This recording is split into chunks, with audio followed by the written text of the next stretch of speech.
할렐루야. 오늘 드릴 설교의 제목은 예루살렘으로 가는 길입니다. 본문은 누가복음 19장 41절로 44절입니다.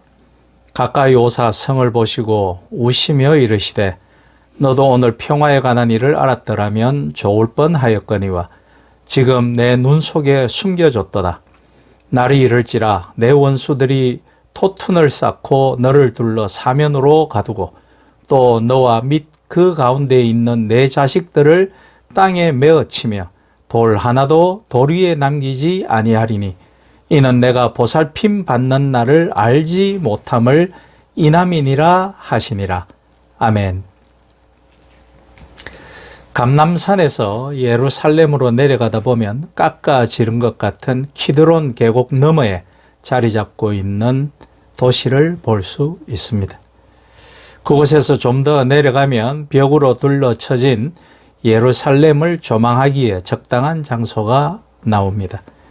예루살렘 성전과 비슷한 높이에 자리 잡고 있는 이 장소에서 우리는 예루살렘 성전을 가장 아름답게 바라볼 수 있습니다. 바로 이곳에 도미누스 플레비트, 즉 주님이 우셨다라는 이름을 가진 교회당이 현재 서 있습니다. 이 예배당은 기원 후 5세기에 이곳에 건축되었다 합니다. 바로 주님이 서서 눈물 지으셨던 그곳이었죠. 복음서들은 예수님의 감정 변화에 대해서는 거의 기록하고 있지 않습니다. 예수님이 우셨다라는 표현이 2군데 정도 나오지만 예수님이 웃으셨다라는 표현은 단 한 곳도 없습니다. 아마도 복음서 기자들이 당시의 메시아에 대한 근엄성과 종교적 경건함을 강조하기 위해 기록하지 않았을 것이라고 생각합니다.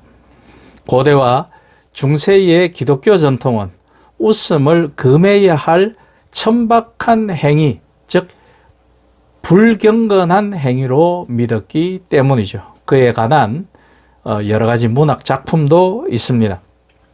오늘 본문에서 예수님은 자기 자신 때문이 아니라 자기 백성을 위해서 오셨습니다.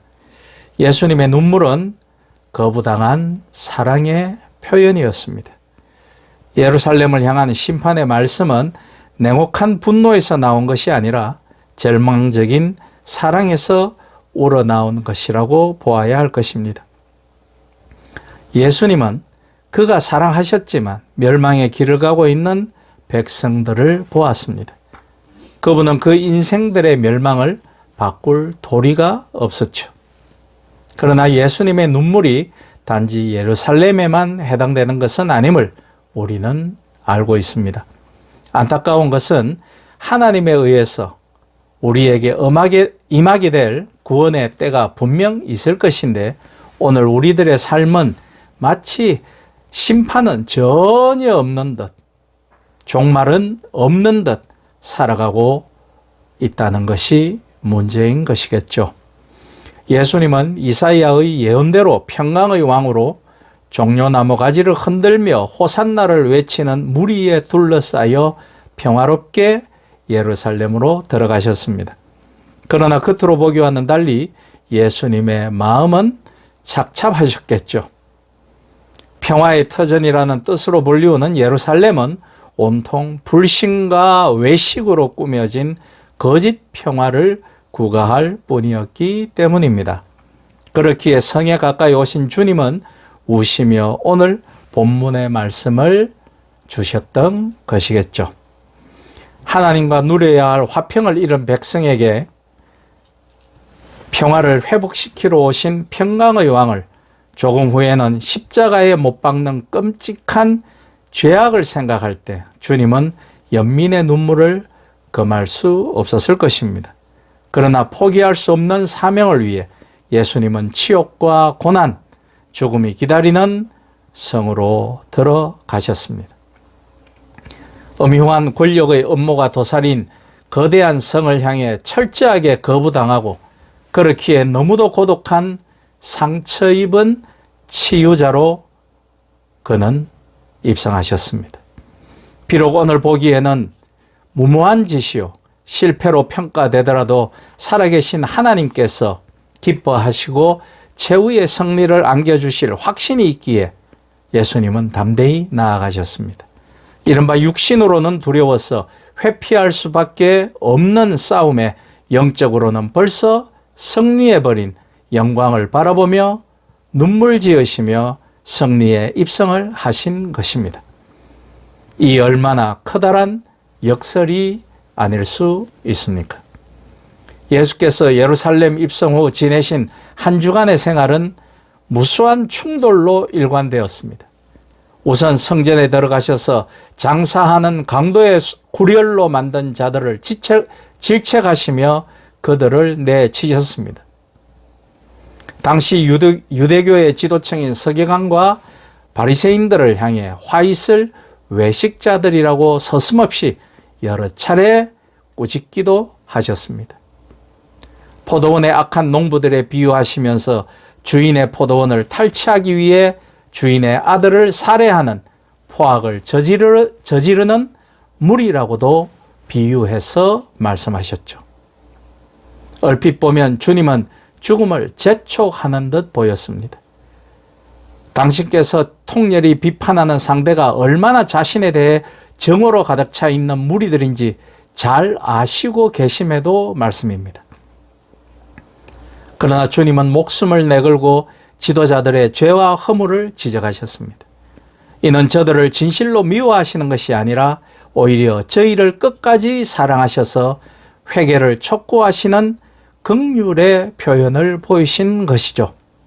이를 알 수 있는 것이 누가복음 23장 34절의 말씀, 이에 예수께서 이르시되 아버지 저들을 사하여 주옵소서, 자기들이 하는 것을 알지 못함이니이다 라고 하시며 용서를 빌어주시는 십자가 위에서의 참사랑을 보이셨습니다. 진정한 친구는 아첨하는 말보다 친구의 과오를 지적해 줌으로써 시정하도록 아픈 말을 해주는 용기와 사랑을 갖습니다. 때때로 성직자들이 부패한 정치 권력에 대해 가차없는 질책을 쏟을 때 많은 사람들은 불안해하며 또는 성직자의 본분 밖의 일이라고 입을 다물어 주기를 요구하기도 합니다. 그러나 성직자는 나라를 사랑하고 지도자들을 진정 아끼기 때문에, 백성들을 사랑하기 때문에 권력에 영합하기보다는 하기 어려운 말을 정의의 편에서, 하나님의 편에서 해야만 하는 것입니다.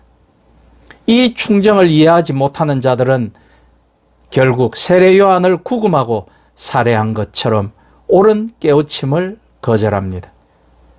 이런 결과가 두려워서 입을 다무는 크리스찬은 악에게 진 것입니다.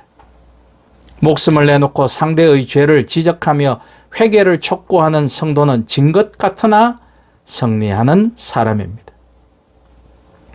다만 악을 악으로 갚게 되는 감정을 극복하고 사랑과 화평으로 갚으신 주님을 철저히 따라야 합니다. 이때에 비로소 악과 정오를 사랑으로 승리한 참 승리자가 되는 것입니다.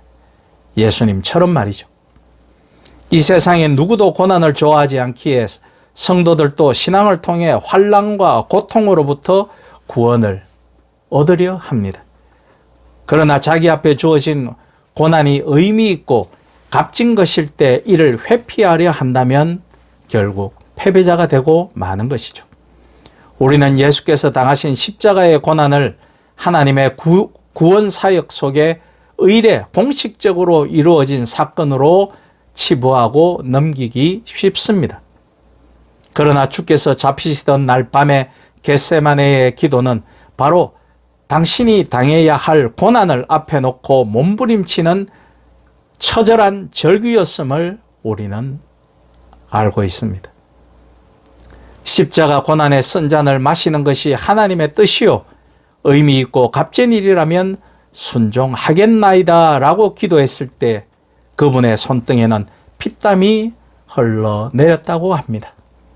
참으로 하나님을 기쁘시게 하려고 스스로 고난을 택하는 일은 감상적인 선택이 아니요 피땀을 쏟는 목숨을 내건 자기의 희생이 수반될 때 가능한 것이겠죠. 신학자이자 실존주의 철학의 선구자인 쉐렌 키에르케고르는 육의 욕구만 따라 사는 자연인과 의미 있는 삶을 위해 스스로 고난을 택하는 정신인을 구분하였습니다. 또 성경은 하나님께로부터 주어진 사명 때문에 고난을 감수한 사명의 사람들을 우리에게 보여줍니다. 하나님의 손에 잡힌 선지자들과 그리스도의 손에 잡힌 사도들은 한결같이 주어진 사명 때문에 고난을 받고 순교까지 했습니다. 그러나 성경은 이들을 패배자로 보지 않고 세상을 이긴 승리자들로 증거하고 있습니다. 그들은 참으로 위대한 미랄의 삶을 산 사람들인 것이죠. 히브리서 11장 38절에는 이런 사람은 세상이 감당치 못하니라고 말하고 있습니다. 예수님의 예루살렘 입성도 십자가의 고난을 향해 도전하심으로 그 고난을 이겨내신 승리를 향한 입성이었습니다. 오늘 우리 성도들은 복을 받으려는 열심에 비하여 의미 있는 고난을 감수할 사명감이 너무도 약한 듯 보입니다. 그러다 보니 세상이 감당치 못할 성도들이 아니라 세상을 감당치 못하는 성도들이 되었습니다. 이 일은 오늘 우리 모두가 무겁게 느껴야 할 크리스찬의 책임과 의무이기도 합니다. 미국의 심리학자 엘리자베스 퀴블러 로스가 쓴 죽음과 죽어감이라는 책에서는 인간이 죽음에 임하는 5가지 단계를 상세히 설명하고 있습니다. 그것은 먼저 부인이요, 다음은 분노요, 협상이요, 그 다음에 우울이 수반되고 그리고 죽음을 수용하는 5단계를 거쳐서 죽음에 이른다고 합니다. 이 이론을 통해 본다면 죽음을 향해 도전하는 사람의 용기란 실로 대단한 것입니다. 왜냐하면 이 모든 단계를 온전히 다 뛰어넘어서 바로 수용으로 가기 때문인 것이죠. 6월절에 예루살렘에 온 헬라인 몇 사람이 예수님을 아끼는 마음으로 빌립을 통해 도피하실 방도를 제안하였을 때 주님은 단호히 거절하시고 요한복음 12장 24절로 결연한 말씀을 주십니다. 진실로 진실로 너희에게 이르노니 한 알의 밀이 땅에 떨어져 죽지 아니하면 한 알 그대로 있고 죽으면 많은 열매를 맺느니라. 그리고 이어서 사람이 자기 목숨을 아끼면 잃게 되고 주님을 따르기 위해 아낌없이 내놓을 때 참 생명을 얻게 된다고 가르치셨습니다. 바울은 나의 달려갈 길과 주께 받은 사명 곧 하나님의 은혜에 복음 전가하는 일을 마치려 하면은 나의 생명을 조금도 귀한 것으로 여기지 아니하노라 라고 확정하였습니다. 만약 그리스도께서 죽음을 겁내어 도피하셨다거나 사도들이 목숨을 부지하기 위해 복음 전가하는 일을 기피하였다면 아직도 온 인류 위에 사망 권세는 왕노릇을 하고 있었을 것입니다. 사탄은 오늘 또 결연한 죽음보다는 달콤한 돈과 권력의 미향으로 우리를 넘어뜨리고 있습니다. 그러나 죽음을 향해 도전하셔서 부활의 승리를 확정해 주신 주님을 믿고 따르는 성도는 강하고 담대하여야 하겠습니다. 나의 간절한 기대와 소망을 따라 아무 일에든지 부끄러워하지 아니하고 지금도 전과 같이 온전히 담대하여 살든지 죽든지 내 몸에서 그리스도가 존귀하게 되려 하려 하나니 이는 내게 사는 것이 그리스도니 죽는 것도 유익함이라고 빌립보서 1장 20절로 21절은 말하고 있습니다. 여전히 악과 증오가 도사리고 있는 도성, 무서운 고난이 기다리고 있는 도성, 심지어 죽음의 위협까지 팔을 걷어붙이고 우리를 공포케 하는 도성으로 우리 모두 주님을 따라 입성하는 결단과 용기를 내십시다. 그 두려움과 위험에 눈물 흘리나 승리를 바라보며 그리스도의 뒤를 쫓아가십시다. 우리는 연약하지만 앞서가신 주님이 승리하시니 반드시 우리도 승리할 것입니다. 담대히 입을 열어 죄를 지적하고 회개를 촉구하는 복음의 증인이 되십시다.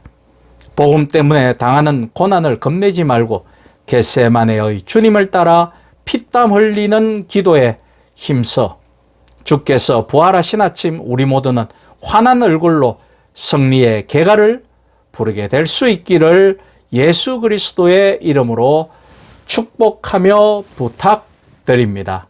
아멘.